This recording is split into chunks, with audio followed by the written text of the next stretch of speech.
Hello everyone. Last lecture में हम लोगों ने पढ़ा था डब्ल्यूटीओ के बारे में। इस लेक्चर में हम लोग वर्ल्ड बैंक के बारे में पढ़ेंगे कि आखिर वर्ल्ड बैंक है क्या।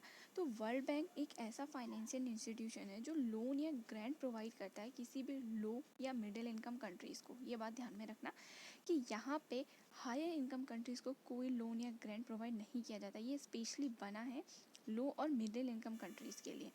तो आपने जब भी वर्ल्ड बैंक के बारे में पढ़ा होगा तो दो इंस्टीट्यूशंस के बारे में आपने पढ़ा होगा हमेशा, वर्ल्ड बैंक या वर्ल्ड बैंक ग्रुप। तो आप ये देखेंगे कि 5 इंस्टीट्यूशंस हैं वर्ल्ड बैंक ग्रुप के अंदर: IBRD, IDA, IFC, मीगा, ICSID।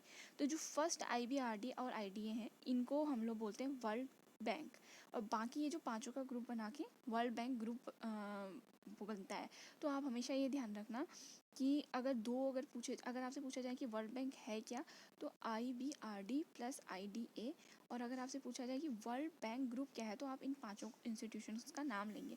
तो आखिर इन पांचों इंस्टीट्यूशंस का काम क्या होता है हम इनको देखेंगे। तो सबसे पहला काम IBRD का होता है कि वो भी लोन प्रोवाइड करता है, लेकिन वो मिडिल इनकम कंट्रीज़ को प्रोवाइड करता है। IDA हमारी लो इनकम कंट्रीज़ को प्रोवाइड करता है, क्योंकि उसमें वो बहुत कम इंटरेस्ट लेता है, या बहुत सी कंट्रीज़ ऐसी होती है जिनके लिए बिल्कुल भी इंटरेस्ट नहीं प्रोवाइड किया जाता और बहुत लॉन्ग टाइम ड्यूरेशन दी जाती है कि वो उसमें उस लोन को रिटर्न कर पाएँ।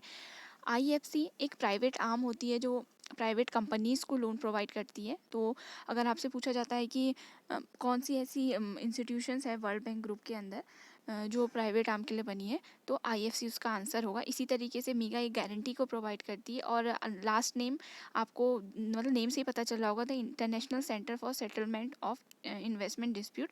ये कोई भी इन्वेस्टमेंट डिस्प्यूट होते हैं इन्वेस्टर या कंट्रीज़ के बीच में, उनको डिसाइड करती है। अगर हम यही देखें कि इंडिया का किन से इसमें रिलेशन है, इंडिया इसमें से 4 इंस्टीट्यूशंस की मेंबर है, बट ICSID की इंडिया मेंबर नहीं है, क्योंकि वो इसकी कन्वेंशन पे बिलीव नहीं करती है। तो नेक्स्ट हम देखेंगे कि हमारा वर्ल्ड बैंक बना कब था। तो वर्ल्ड बैंक हमारा 1944 को बना था। आपने ब्रिटेन वुड एक कन्वेंशन हुई थी, उसके बारे में सुना होगा कि ब्रिटेन वुड जब कन्वेंशन हुई थी तो 2 चीज़ें निकल के आई थी, एक था IMF और एक था वर्ल्ड बैंक। तो ब्रिटेन वुड कन्वेंशन से ही हमारा वर्ल्ड बैंक निकल के आया था। IMF के बारे में हम नेक्स्ट लेक्चर में पढ़ेंगे। और हमको ये भी ध्यान रखना है कि इसमें टोटल मेंबर्स कितने हैं, ये क्वेश्चन भी पूछा जा सकता है। 189 टोटल मेंबर्स हैं वर्ल्ड बैंक में, और इसका जो हेडक्वार्टर है वो हमारा वॉशिंगटन DC में है।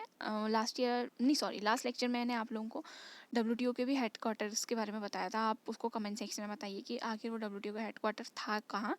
और इसके जो भी की पीपल हैं, मतलब इनके प्रेसिडेंट हो गए MD, उनके भी नेम आपको याद रखने पड़ेंगे। प्रेसिडेंट डेविड हैं और अंशुला कांत ये इंडियन है। तो ये भी पॉइंट यहाँ ध्यान रखना, मे बी ये पूछ लें क्योंकि मोस्टली एग्जाम्स में इंडियंस के बारे में पूछा जाता है। तो अंशुला कांत वहाँ की MD हैं, ये चीज़ याद में रखना।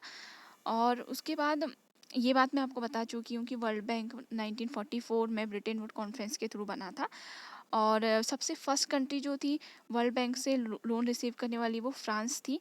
और एक बात और ध्यान में रखिएगा कि जब वर्ल्ड बैंक बना था तो 44 कंट्रीज़ उस टाइम पे उन्होंने कन्वेंशंस को साइन किया था। तो उन 44 कंट्रीज़ में इंडिया भी थी। तो India as a founding member World Bank की मेंबर है। याद अगर ये क्वेश्चन आता है कि इंडिया फाउंडिंग मेंबर है या नहीं, तो इसका आंसर होगा कि यस, इंडिया एक फाउंडिंग मेंबर है वर्ल्ड बैंक की। तो हम लोगों ने वर्ल्ड बैंक में कुछ चीज़ें देखी। एक तो उसके 5 इंस्टीट्यूशंस आपको ध्यान रखने हैं। वर्ल्ड बैंक और वर्ल्ड बैंक ग्रुप के बीच में क्या डिफरेंस है वो ध्यान रखना है। किस कॉन्फ्रेंस के थ्रू बना था, ब्रिटेन वुड कॉन्फ्रेंस के थ्रू बना था, ये भी ध्यान में रखना है। और प्लस किसके साथ कौन सी 2 ऐसे मतलब इंटरनेशनल ऑर्गेनाइजेशन साथ में बने थे, तो वो है IMF और world bank. Headquarter Washington DC। कितने मेंबर्स हैं, 189 मेंबर्स हैं। और इनके जो भी प्रेसिडेंट और MD के बारे में हमें ये ध्यान रखना है। तो इस तरीके से हमारा ये पूरा टॉपिक कवर होता है। तो अब हम लोग नेक्स्ट लेक्चर में मिलते हैं। Thank you. अगर आपको हमारा ये कंटेंट पसंद आता है तो प्लीज़ हमारे चैनल को लाइक, शेयर एंड सब्सक्राइब कीजिए। Thank you.